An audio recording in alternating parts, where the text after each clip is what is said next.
Hello, thanks for joining us. This is Nationwide. I'm Ruth Aguela. You can follow this news broadcast live on our website. Just go to nta.ng/live and all other of our social media platforms. The presidency has described astrology predictions by the United States about Nigeria collapsing. In a statement by the senior special assistant to the president of media and publicity, Garba Shehu, cites several of such predictions by different institutions and personalities in the U.S., as well as those done in collaboration with Nigerian lobbyists, and celebrates the nation's unity despite the odds. The statement, which agrees with the sustenance of democracy in the interest of all, recalls some unsavory moments in Nigeria's battle with extremism and how Nigeria was denied the required support from the U.S. at the time, and celebrates the eagerness of the present U.S. government to help Nigeria fight terrorism. The people of Nigeria, majority of which were born after the last coup of 1993, the statement says, have known nothing except democracy, and elected government are the living proof that democracy is here to stay. It further expresses hope that the United States and Nigeria are going to forge ahead in partnership in fighting terrorism in and out of the sub-region. The dream of our founding fathers of a strong, united and prosperous Nigeria remains very much intact, it added. Officials of the World Bank-assisted States Fiscal Transparency Accountability Program have been speaking about factors surrounding the $1.5 billion facility shared to states of the Federation. National Coordinator of the program, Mr. Stephen Okon, says it was initiated to ensure maximum utilization of funds in the best interests of citizens across the country. Leah Katung-Babatunde reports that this was disclosed at a workshop for members of the Finance Correspondents Association of Nigeria, FICAN, in Abuja. Recent history of the nation's fiscal crisis dates back to 2015 and 2016 as a result of oil price shocks, which led to the budget support facility. Two large financial assistance packages by the federal government to the states to help meet basic recurring obligations such as civil servant salaries. The recovery path led to the creation of the Fiscal Sustainability Plan FSP, born out of a need to, among other things, strengthen fiscal transparency and accountability. The $1.5 billion World Bank intervention was a loan to the federal government in the form of a performance-based grant to the 36 states to provide technical support for officials towards successful implementation of the program. Before any state benefits from the grants, a verification exercise is undertaken, and that verification exercise is led by the Office of the Auditor General for the Federation. So there's been crazy increased digital maturity transformation across a lot of the states. Key results and deliverables include increased fiscal transparency and accountability, strengthened domestic revenue mobilization, increased efficiency in public expenditure, strengthened debt sustainability, as well as establishing a transparent, accountable, and sustainable fiscal response to COVID-19. State governments are encouraged to carry out budget engagement sessions where citizens contribute to the budget, and government accommodates these contributions within the budget.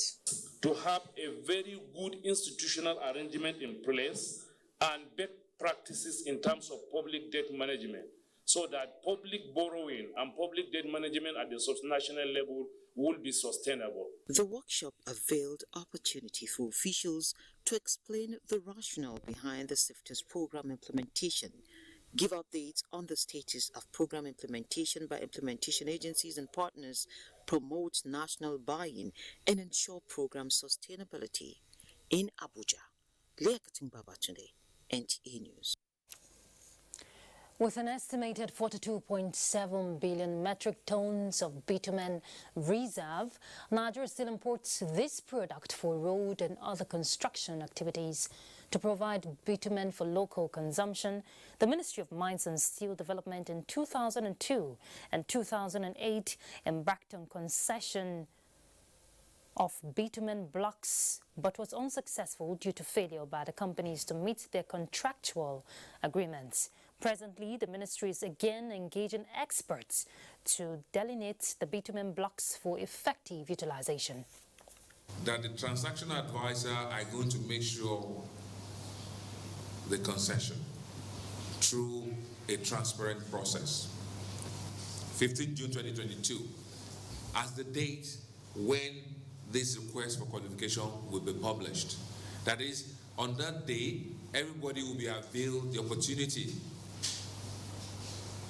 to participate in this process. And at council meetings, especially from the Federal Ministry of Works and Housing and some other agencies that procure roads for us, there's always a review of the contract price for road construction because cost of bitumen has gone up. So most often when they come back to council for this review, it's because bitumen has gone up. And of course, bitumen is imported. Why is it gone up? The exchange rate. This will ameliorate that because we're going to produce bitumen at a stable price for local consumption, and at the same time, we'll be able to export our bitumen abroad. All right, let's turn to other issues. On Friday night, an unfortunate incident occurred when an illegal refinery in Imo State, there was an explosion and a lot of people were dead. Well, we have a guest joined us via telephone. He's going to give us an update on the situation of things there. Mr. Kelechi Kinsley, he's the Secretary, Nigerian Red Cross Society in Imo State. Thank you very much for joining us, Mr. Kinsley. Thank you. Good afternoon. Good afternoon to you too. Now, give us a clear picture. We know a lot of people died as a result of the explosion, but give us a clear picture of the sad incident. I'm sure you've been there, you've seen the whole situation. What was it like and what is happening at the moment in the site?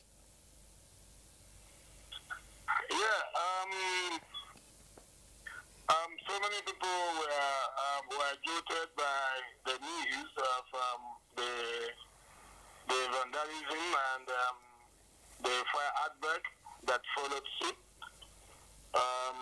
Actually, it was a sad moment for families that lost their loved ones. They were trapped in the inferno that occurred. So far, it has been very difficult for us to really ascertain the number of people that have actually died. Very, very difficult for us because when we got in, the fire was still on. It was difficult to really get in too close. And even those who got closer to, we were seeing some, charred bodies of people that got born beyond recognition. And we didn't really go and count the number of people that have died. We went to what we call an assessment to really see the injured. Our major concern was to see those, we could see those that survived. And see where the Society Red Cross can, be of help to them. Okay, for those who were injured, I want to believe they're receiving treatment. Are they responding to that? Yes. That place is called Abuja, and they have a system. Yes, when we went in there, like I said, our preoccupation was to really see those that were injured. And we were told they were rushed to a private clinic called Paradise Hospital in Okusi. And we went to that Paradise Hospital, and we were told that owing to the magnitude of those that got injured, that they have been taken to another larger facility called Gweyi Hospital in Amok, River State. And Amok, River State is not in Imo State. So we couldn't proceed. Okay. And we tried as much as possible to make more efforts. And we found out that plenty of them, they rely on local herbal herbs. where they treat themselves. It's like perhaps is a business they do, and when they have problems, they visit the local homes.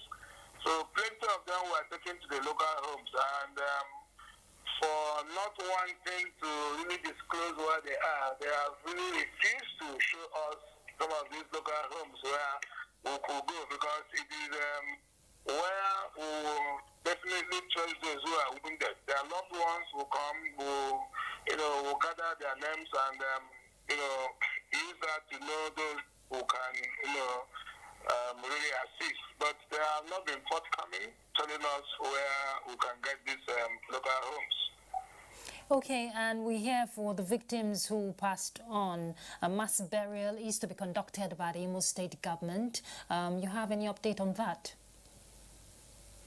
So we were told our team right now is there, waiting if actually the mass burial will go on as everybody is hearing. But as it stands now, nothing has been done. No mass burial has been done. So far, as now we're talking, our team is right there, but no mass burial has been done. All right, thank you very much, Mr. Ihueze Kelechi Kinsley, for your time. He's the Secretary, Nigerian Red Cross Society in Imo State. Thank you very much for that update. Thank you very much. All right, from Imo State, we're heading to Lagos, but not about fire or any death. We want to find out what's happening in Lagos State. Michael is set to guide us. Thank you, Ruth. The Lagos State government is on track to meet the fourth quarter of 2023 deadline set for the intra-city Blue Rail Line to commence operations in the state. Governor Babajide Sanwo-Olu gave the assurance after inspecting the progress of work done on the Blue Rail Line project in Lagos. Musa Tolia has details. Governor Babajide Sanwo-Olu embarked on inspection tour of the Blue Line Rail project and 4 train stations in Igamu, Mile 2, Alaba, and Marina to ascertain that the intra-city rail project would meet the first quarter of 2023 deadline. One of the convictions that the rail project is at an advanced stage was the test run of the cowrie cart technology required to board a train at the stations. I've been told that we are almost about 90% at this station based on concrete works and the likes. And so we're happy that the contractor, they work 7 days a week. The major aspect, apart from the Marina station, is the sea crossing, which is from Outer Marina, from Eco Bridge, to join Outer Marina. You've seen that they are almost completed. Some vandalism activities along the rail corridors attracted strong condemnation from the governor. We're going to go to the companies that are buying these things off them. And government is going to be shutting down some of those companies, because it's only because there's a market for them. That's why people will go and vandalize and destroy, barriers that have been created. In the course of the inspection, Governor Sanwo-Olu noticed that traders are back under the Akpongwa Bridge and gave a 3-day ultimatum, after which the state enforcement team will be deployed. The whole idea is to have a zero tolerance there. On Wednesday, we will come and clear that whole place. The 25-kilometer Blue Line rail system will run from Okokomaiko along Badagry Expressway to Marina on Lagos Island. In Lagos, Musa Toliad, NTA News. Christian schools that were shut as a result of sex scandal that went viral have been reopened. Annie Daniels, who has been following up the story, reports that Lagos residents are happy with the development, but not without expectations. Unlike what's obtained previous days, the pedestrian gate of the school was slightly opened for use, an indication that academic activities have commenced. Some Lagos residents applaud the step, but we are quick to add that all concerned parties should play their roles adequately to inject morals into the students. It is both at home, in the churches, in the school, and the school is supposed to teach them ethics, because without ethics, education is useless. But there's time for everything. When you grow up, there's a life ahead that you can live to enjoy yourself. But within these so years, from these 10 years to 20 years, there's the way you properly address yourself, comport yourself very, very well. It's not everything that you see with your eyes that you take it to your heart. The bottom line of the whole thing, all what we are struggling for is for the children, so that we don't use our hands to build. Our children will now use their feet to kick everything away. Although NTA was not allowed to film the school premises and students, one of the teachers who spoke off camera confirmed to us that academic activities have commenced and the school will speak to the public soon. In Lagos, Annie Daniels, NTA News.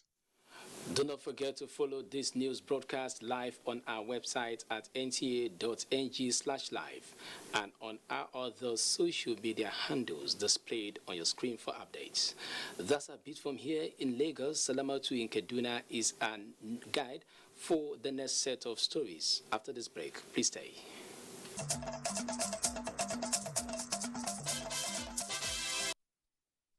Joining us here in Kaduna on Nationwide, malaria has been identified as one of the major killer diseases ravaging most communities in Kaduna.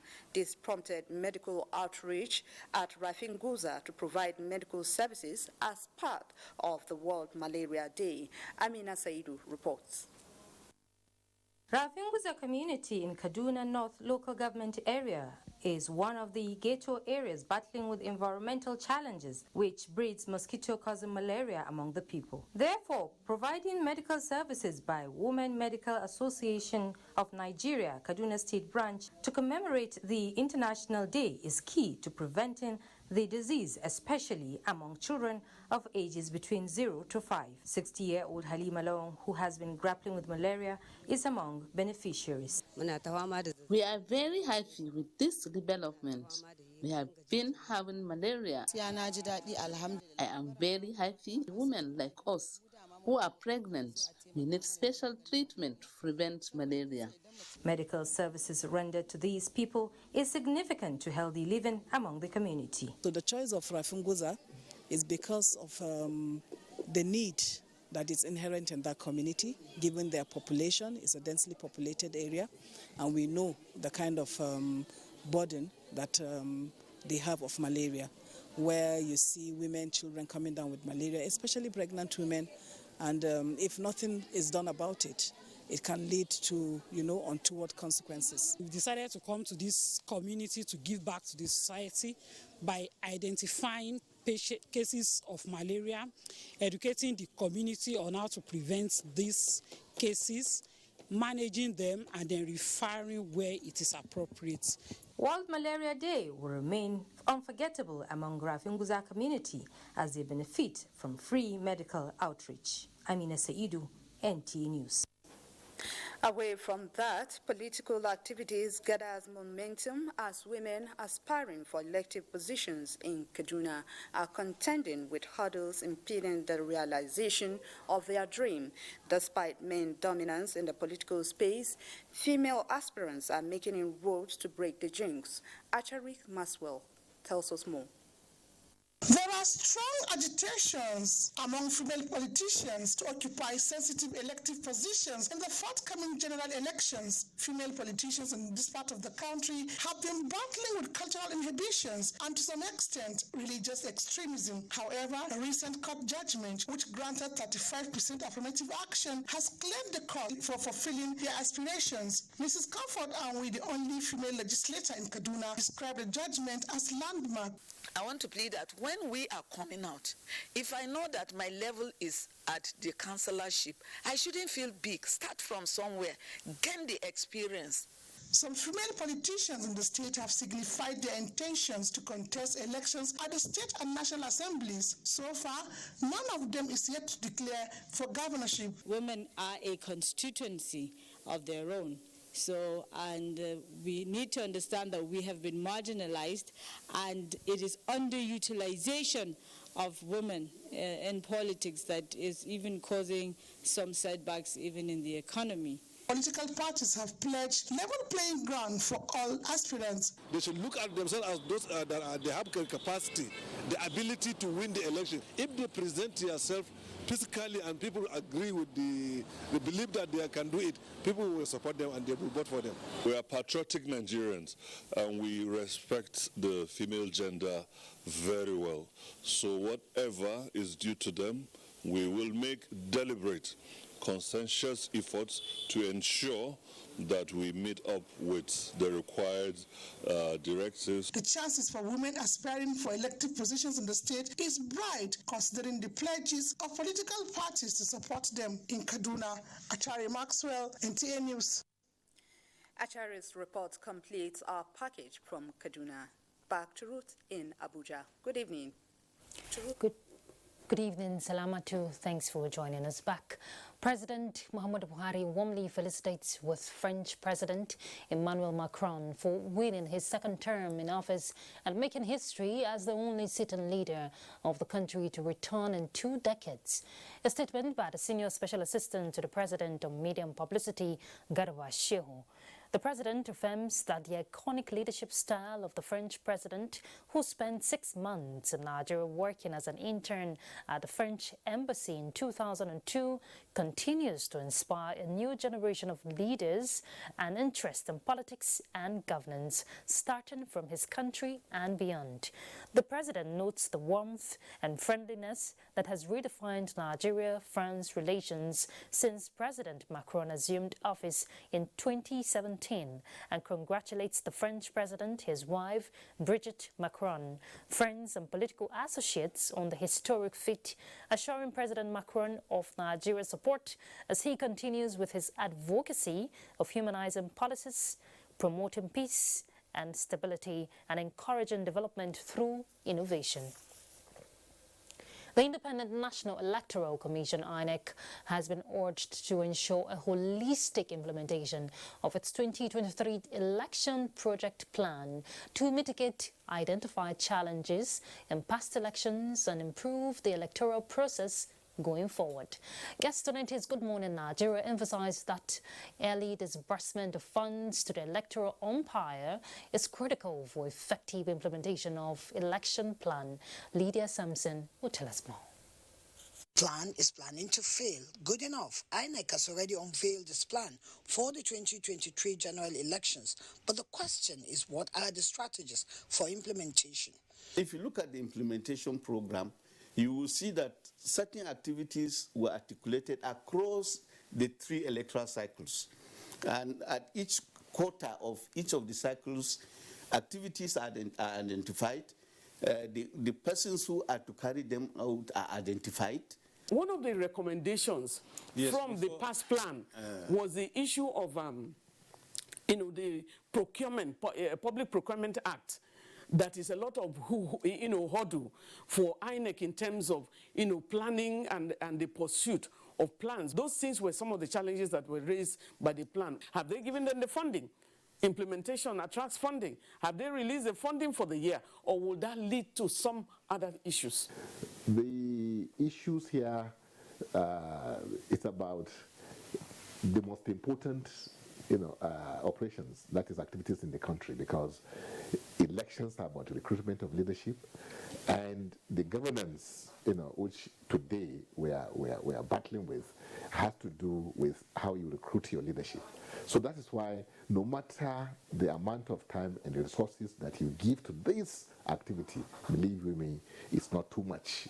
Gaston Good Morning Nigeria also identified voter apathy as a challenge and the need to cut down on the humongous cost of conducting elections in Nigeria. Voter apathy is major in terms of those who are coming out to vote. That showed up in the 2019 elections, where we have about 84.5 million voters, and then only about 27 voted in the general election.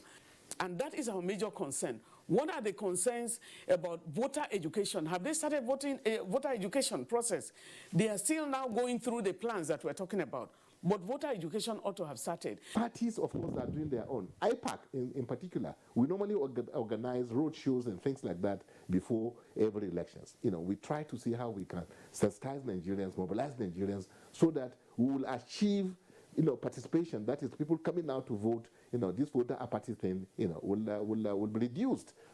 They emphasized that trust and credibility must be hallmarks of the electoral process in order to restore confidence in the ballot and the polity. In Abuja, Lydia Sampson, NTA News.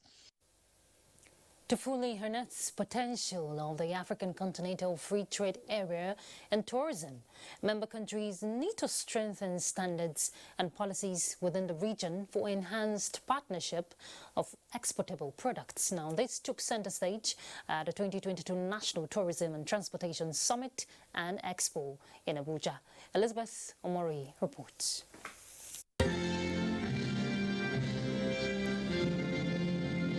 This convergence of players in the tourism and transport sectors seeks to analyze the contents of the AfCFTA, fundamental issues facing the sectors, as well as understand the linkages of markets for economic growth. Affirming the need to develop strong cooperation within the African continent, Minister of Information Lai Mohammed, in his message, noted that an effective synergy between the tourism and transport sectors will help remove bottlenecks confronting investors, tourists, importers, and exporters. Government's role is to provide the policy and regulatory framework that would enable the private sector investors to thrive with a view to ensuring good return on investments.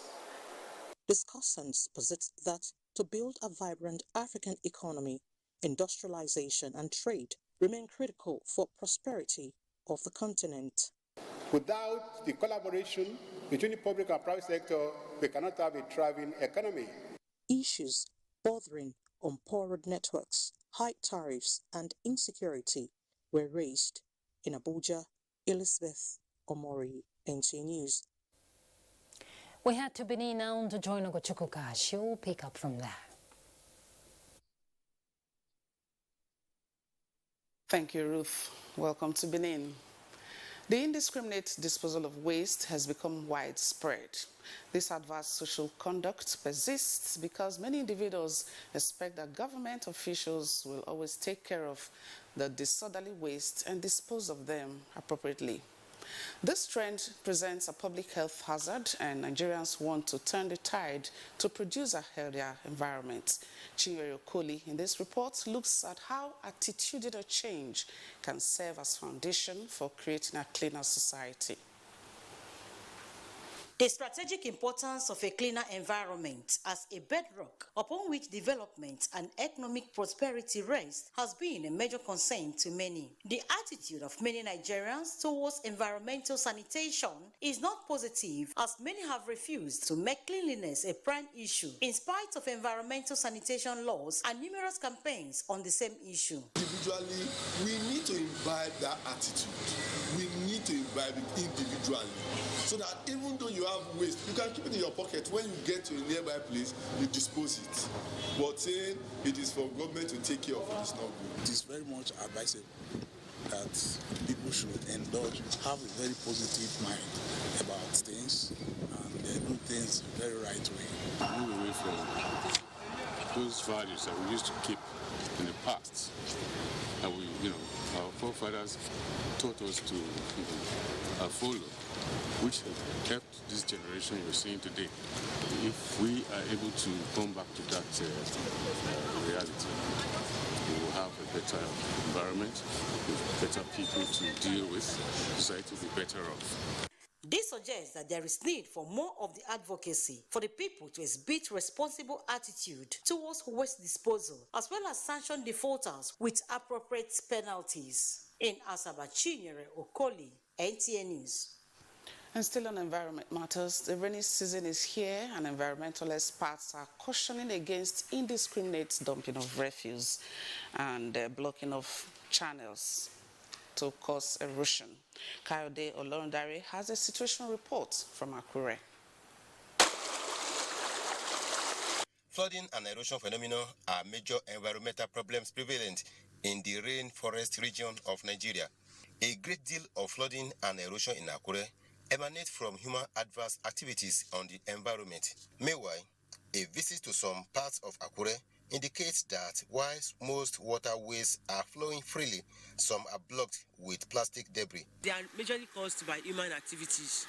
Majorly during rainfalls, people discharge their waste products from their own various homes and probably shops along water course. And of course, water must always find its course. There is a serious emergency in the issue of in the area of flooding, and with the support of World Bank, Ondo State government was able to procure three different amphibious excavators, one for each of the senatorial zones. Today, those equipments have been deployed, and they are working tirelessly. It always gets worse when structures are erected on unauthorized areas. Before you buy any land, consult a professional. Ordinarily, people should not, there shouldn't be any human activity going on in those places, whether in form of building or any kind of activity. Stakeholders say if adequate measures are not taken to control human activities, there is likely to have occurrence of flooding and erosion. In Akure, Kayode Olorundare, NTA News. We'll be taking a break at this point, but thereafter, Zenret will be back from Jos with more reports. Please stay tuned.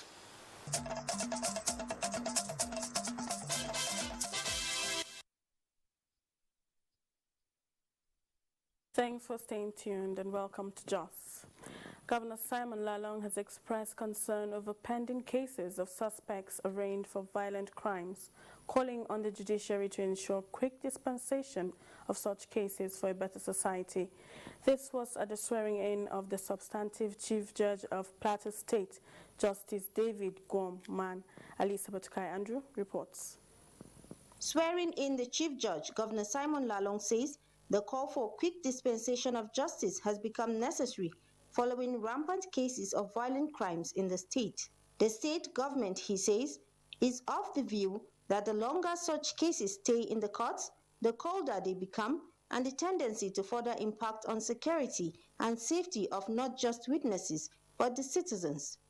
Lack of conclusion on some of the cases on time seem to create an impression among criminals that they can carry out crimes and not be punished. We hope that you will take advantage of all the latitude that this autonomy provides for you to ensure that judicial staff are well trained while the day-to-day running of the courts is seamless.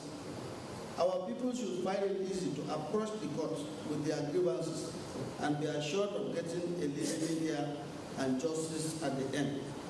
This will stop them from resorting to self-help, which is taking a worrisome dimension. I shall endeavor to do my best to keep to the oath I've taken. At this juncture, I will solicit prayers from all of you. He thanked the state government for finding him worthy to serve. In Jos, Alisa Batukai Andrew, NTA News. Management of University of Jos has described as unfortunate the destruction of 5 complexes in the institution by rainstorm. Sadat Mohammed Kafa has details. Buildings affected include faculties of natural sciences, veterinary medicine, agricultural science, twin lecture hall and indoor sporting complex and gymnasium recently donated by Korean government to enhance sporting activities in the institution. Management staff of the institution, while on the spot assessment of facilities, expressed concern over the level of destruction. Our joy is that no life is lost. But like I said, this is a horrible experience from climate change. We're taking lessons from here. Lessons in terms of designing the next roofing buildings or infrastructure that will come up in the university. What has happened now is a very, very devastating issue which has affected the progress of the university. This thing is a project was donated to us as part of corporate social responsibility, and to have had this storm affecting it. It has set us back greatly. The management called for assistance to put them in good shape. In Jos, Saadat Muhammad Kafa, NTA News. That's our contribution to Nationwide. The news continues with Ruth in Abuja. Thank you, Zenrent. The continuation of trial of businessman Ramon Adedoyin and 6 others over alleged murder of Timothy Adegoke, a postgraduate student of Obafemi Awolowo University, Ile-Ife, suffers another setback. The court adjourns the matter due to lack of readiness by the defense counsel for the other 6 suspects and also on the grounds of ill health by the second accused, Wasiu Rauf reports. The resumed trial, defense counsels were raising objections to the fiat which the state attorney general granted to human rights lawyer Femi Falana to lead the prosecution, maintained that there was no application before the court to that effect and asked the court to decline the prayer. However, human rights lawyer Femi Falana argued that since the offense was committed in Osun State, the fiat is in order and that he needed no file any application to announce his appearance. The police team has done marvelously well, so we are only leading, we are not taking over the case. We are leading the prosecution at this stage. All right? Well, there's no problem, you know, lawyers agree and subject to the approval of the court. You know, there's no problem. After listening to both arguments, the court allowed the appearance of Femi Falana as the lead counsel for prosecution.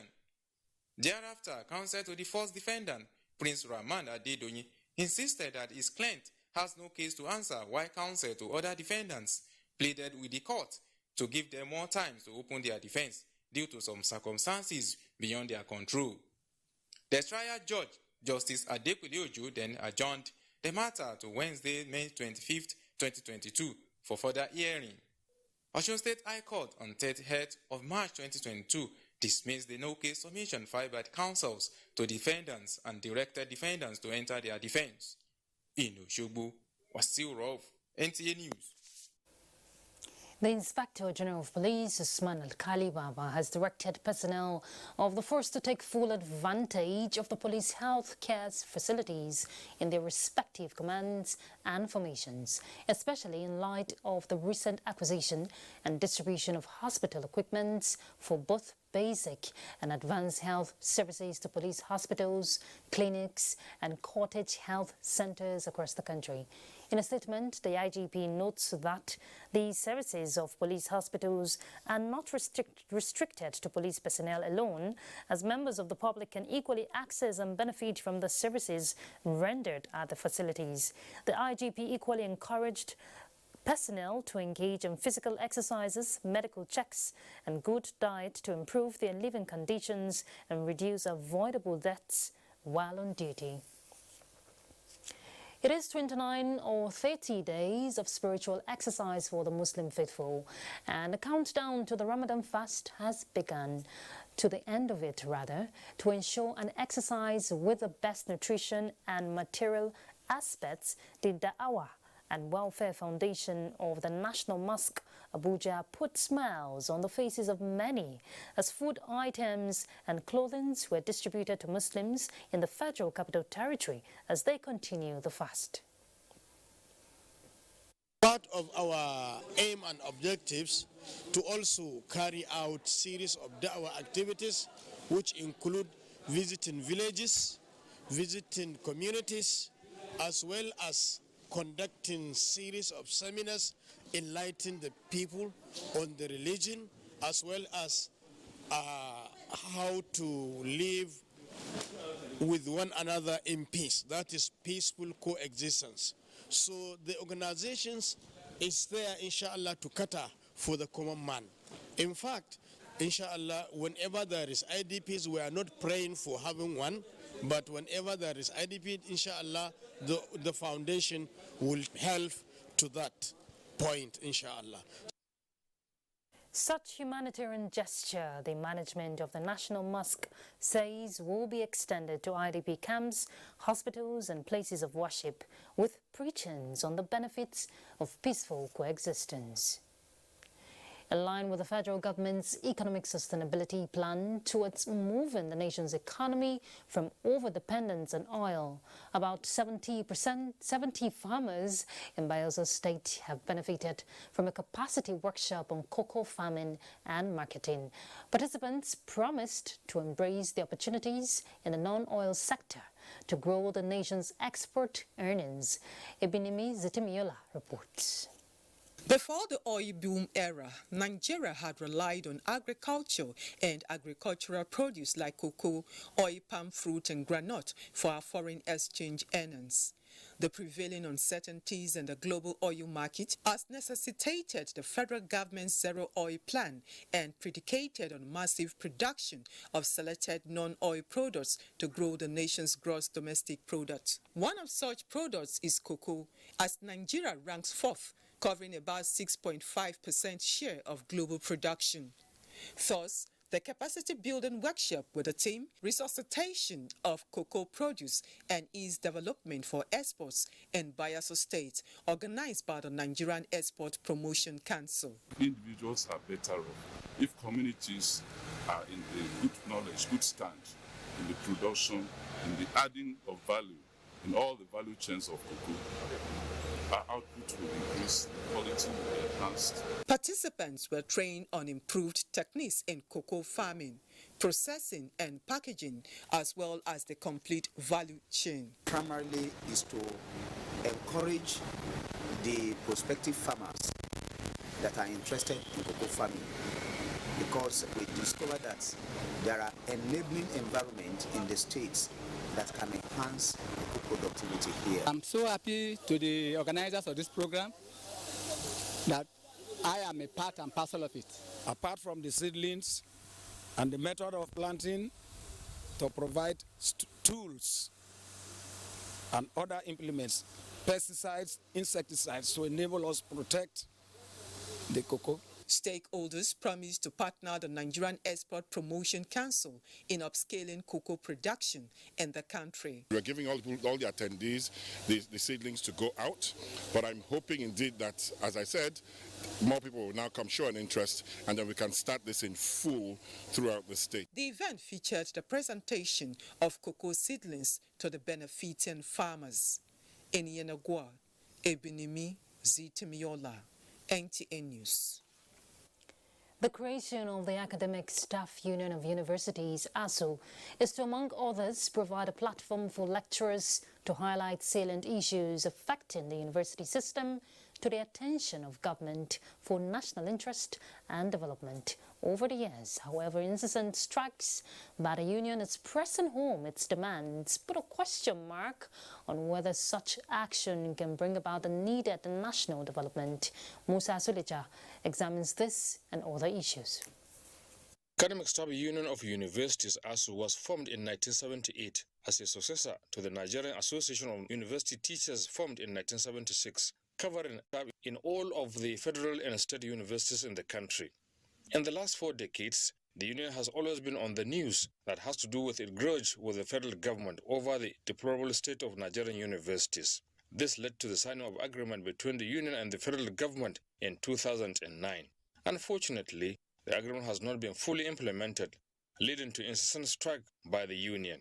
But the question on the lips of Nigeria is whether ASU's public presence or its struggle is achieving the desired objective. It's very, very unproductive. So there are things that can be settled without going on strikes. Many believe that the union action are mere rhetorics with little or nothing to show for it, especially on the state of Nigerian universities. ASU have overstepped their bounds by not, keening to what the government has offered.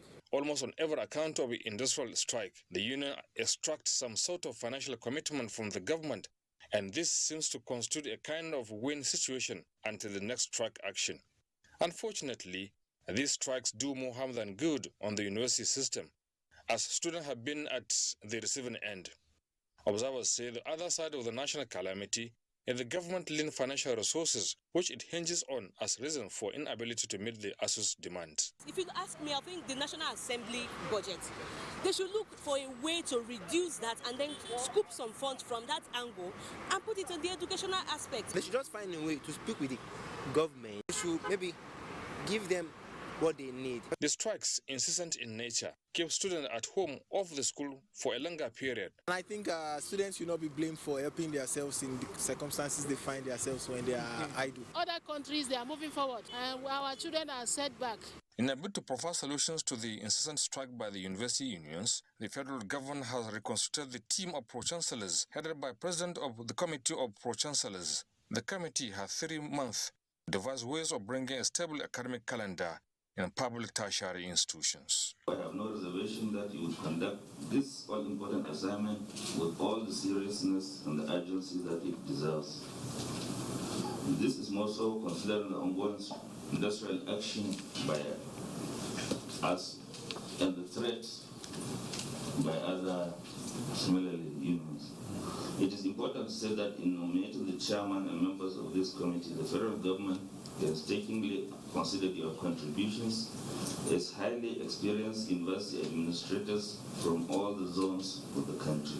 Certainly, observers are keen to see a resolution of this unhealthy development in Nigerian university system to enable Nigerian universities compete favorably with their counterparts in the world.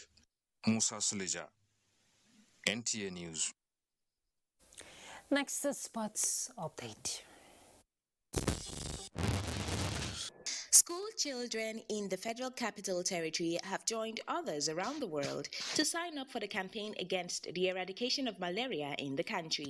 This was displayed at a novelty basketball march Sunday in Abuja to mark the 2022 World Malaria Day with the theme Harness Innovation to Reduce Burden and Save Lives. Basketball is a platform to attract the youth and get their attention so that you can inculcate or educate them on malaria. There's a correlation between net as what you used to use in the basketball game, and net as something very important we use to prevent malaria and mosquito. In the meantime, 50 young aspiring cyclists showed their skills and knowledge of the sport at a one-day bikers race championship which held in Kubwa, Abuja. The event, organized by Apex.com and Dynamic Women on Point, saw participants made up of boys and girls aged 9 to 16 years compete over 6 kilometers. I feel great. It was a great experience, and every other race I wish to come first also. So the edge is that I usually ride bicycle a lot when I go to my dad's park in Dede, Western Ghana City, so that gave me the edge today. We're looking at making it a sport for us to actually represent people in the Olympics. You know, people just have bicycles all over the place, but they are not utilizing it well. So that's why we started all this, so they can have as a sport, means of transportation, and health-wise. To football, Nasarawa United's bid to move to the top 10 of the Nigeria Professional Football League continues on Tuesday as they take on fellow strugglers Dakada FC at the Lafia Township Stadium in one of the fixtures for week 25. Nasarawa are currently 4 points shy of the top half of the table as they lie 13th on the log with 29 points, while visiting Dakada are 15th with 27 points, 3 points from safety. With Sports Update, Cynthia Ogun, NTA News. That's nationwide. Thank you very much for your time. Remember, with your support, we can win the fight against rape and rapist Ruth Aguele. Bye.